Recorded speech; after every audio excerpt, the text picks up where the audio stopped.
La chronique, c'est bon pour la santé avec le docteur Serge Rafal. C'est tous les matins. Bonjour Serge. Bonjour Ilana. Alors ce matin, vous souhaitiez, cher docteur, évoquer un problème fréquent, le mésusage des inhibiteurs de la pompe à protons. Ce sont ces médicaments des brûlures d'estomac et du reflux gastro-œsophagien si efficaces qu'ils sont trop et souvent trop longtemps prescrits.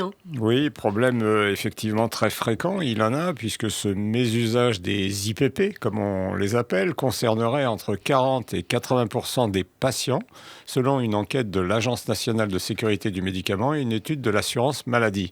Or, ces médicaments sont aujourd'hui consommés au moins une fois par an par environ un quart des Français, oui, 16 millions de personnes. Alors dans quelles indications sont-ils prescrits ? Trois, essentiellement, le traitement de l'ulcère gastro-duodénal et l'éradication de la bactérie responsable, Helicobacter pylori.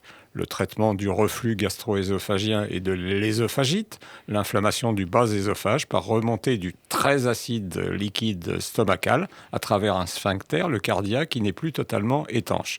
Enfin, la prévention des lésions gastro-duodénales dues aux anti-inflammatoires chez les patients à risque, les plus de 65 ans, qui ont des antécédents d'ulcère qui a saigné, la prise d'antiagrégants plaquettaires, de cortisone ou d'un anticoagulant.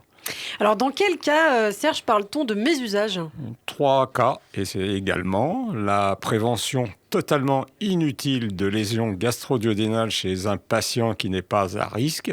Et c'est vrai que nous avions l'habitude d'associer trop systématiquement, dans environ 80% des cas, un IPP à un anti-inflammatoire chez un patient jeune sans risque aucun. Une prescription beaucoup trop longue, sans réévaluation de l'état du patient.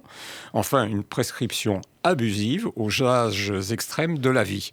Les nourrissons et les enfants pour des régurgitations qui, généralement, ne relèvent pas de ce médicament.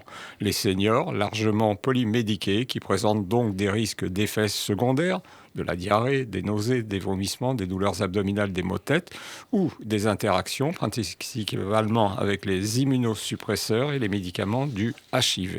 Alors comment l'IPP doit-il être prescrit dans le reflux gastro-œsophagien ? Pour 4 semaines maximum, en cas de remontée acide, de brûlure gastrique postprandiale, c'est-à-dire après les repas, et de régurgitation. Mais ils ne sont pas justifiés comme test thérapeutique ou d'épreuve pour des manifestations extra-digestives.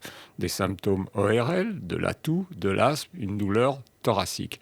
Et un traitement au long cours par les IPP est rarement justifié et pourtant régulièrement prescrit et prolongé ou auto-administré puisque l'oméprazole peut s'acheter sans ordonnance. Alors qu'est-ce qu'on peut dire en conclusion, Serge ? Beaumarchais a raison lorsqu'il écrit dans Le mariage de Figaro « L'usage est souvent un abus ». Alors que dire lorsqu'il s'agit d'un mésusage ? Vous l'avez compris, les IPP doivent être mieux ordonnés par les médecins et poursuivis moins longtemps par les patients. Leur renouvellement ne doit plus être automatique, sans évaluation de la situation médicale. Eh bien, merci beaucoup, Serge Rafal, le docteur de Radio J qui est avec nous tous les matins. On vous retrouve demain sur Radio J.